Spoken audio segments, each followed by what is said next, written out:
FD यानी कि fix deposit आपको किस तरह से धीरे धीरे गरीब बना रही है और इन्फ्लुएंसर नाम का दिमाग आपका पैसा धीरे धीरे खा रही है और आपको पता भी नहीं चलता है। लेकिन यहीं पर एसआईपी आपको एक करोड़पति बना सकती है और आपका पैसा बर्बाद भी नहीं होगा। एफडी और एसआईपी में क्या अंतर है, किसमें सबसे ज्यादा रिटर्न मिलेगी, आइए इन दोनों का अंतर अच्छे से समझने की कोशिश करते हैं। फॉर एग्जाम्पल, आप एफडी में यानी कि फिक्स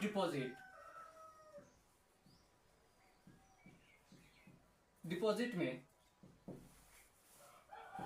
आप 5,000 मंथली 5,000 रुपया इन्वेस्टमेंट करते हैं, जिसका एनुअल इंटरेस्ट 6% तक मिलती है और आप पूरे 30 साल तक इन्वेस्टमेंट करते हैं। देखिए, तो आपका टोटल इन्वेस्टमेंट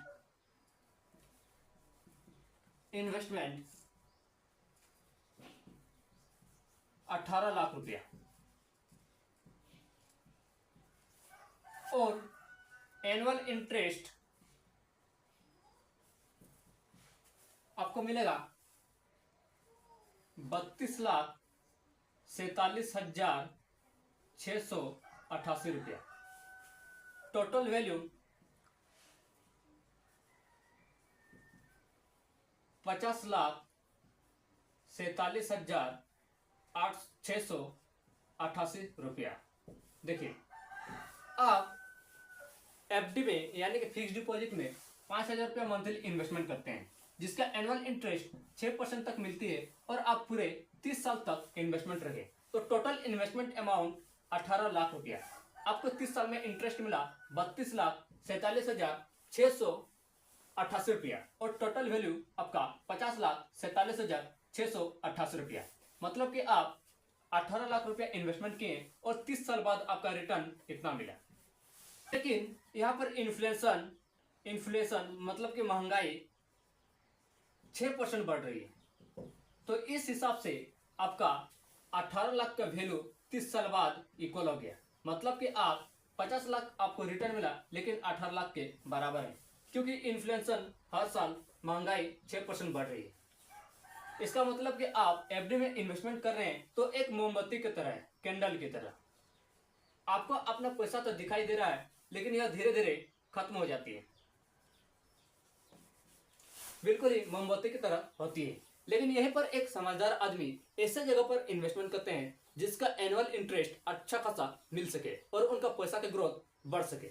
फॉर एग्जाम्पल, एक व्यक्ति एसआईपी में इन्वेस्टमेंट करते हैं, सिस्टमैटिक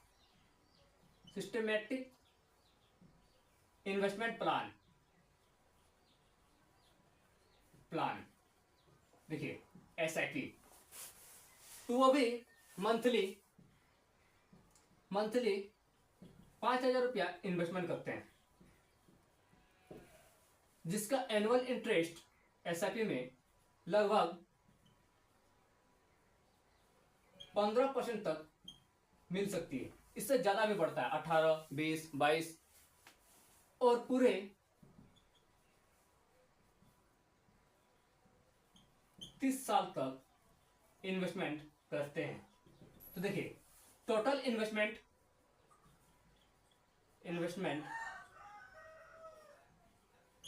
18 लाख रुपया, एनुअल इंटरेस्ट 30 साल बाद उनको रिटर्न मिला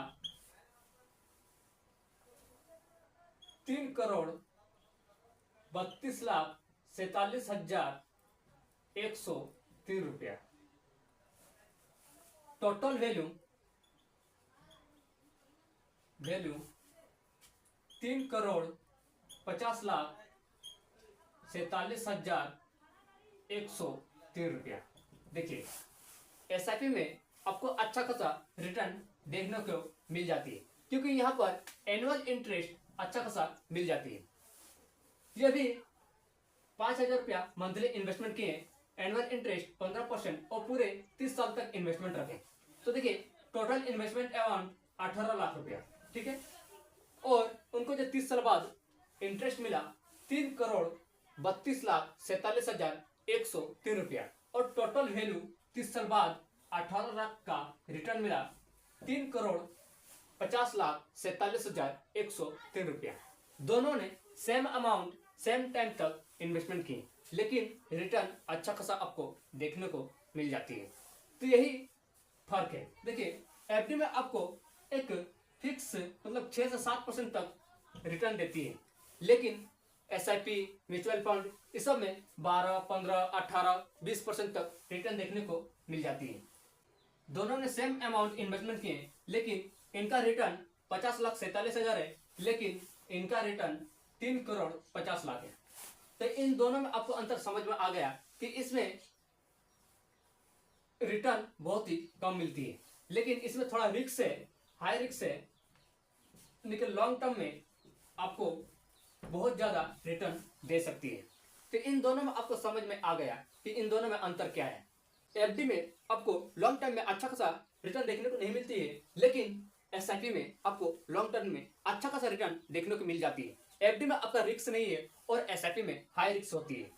एफडी में आपको नॉलेज की रिक्वायर्ड नहीं होती है, लेकिन एसआईपी में आपको नॉलेज की रिक्वायर्ड होती है। जब तक आप अच्छे से जानकारी प्राप्त नहीं कर लेते हैं, तब तक आप कहीं पर इन्वेस्टमेंट मत कीजिए, क्योंकि जब तक आप उन चीज के बारे में अच्छे से नहीं जानते हैं, तब तक आप इन्वेस्टमेंट मत कीजिए, क्योंकि आपका पैसा बर्बाद भी हो सकती है। फॉर एग्जाम्पल के लिए, क्या आपको पढ़ना नहीं आता है तो क्या आप पढ़ पाएंगे? नहीं। ठीक इसी प्रकार से अगर आप कहीं पर इन्वेस्टमेंट करते हैं तो उनके बारे में अच्छे से जानकारी प्राप्त कीजिए, उसके बाद इन्वेस्टमेंट कीजिए, तभी आप अपने पैसा से पैसा कमा सकते हैं, तभी आपका पैसा की ग्रोथ बढ़ सकती है, नहीं तो आप लॉस करेंगे। देखिए इन दोनों में आपको अंतर समझने को आ गया होगा। यहाँ पर आप जल्दी ईयरली रिटायरमेंट हो सकते हैं और अच्छा खासा अमाउंट के साथ, लेकिन एफडी में आप अच्छा खासा अमाउंट का रिटर्न देखने को नहीं मिल सकती है, लेकिन यह रिस्क बहुत ही कम है और एसआईपी में रिस्क बहुत ही ज्यादा होती है। तो देखिए डिस्क्लेमर के लिए, किसी का वीडियो या फिर टिप के चक्कर में कहीं पर इन्वेस्टमेंट मत कीजिए। जब तक आप उस चीज के बारे में अच्छे से जानकारी प्राप्त नहीं कर लेते हैं, तब तक आप वहां पर इन्वेस्टमेंट मत कीजिए, नहीं तो आपका पैसा लॉस हो सकती है। वीडियो से कुछ भी इन्फॉर्मेशन मिला हो तो एक लाइक और चैनल को सब्सक्राइब करना ना भूलें। Thank you.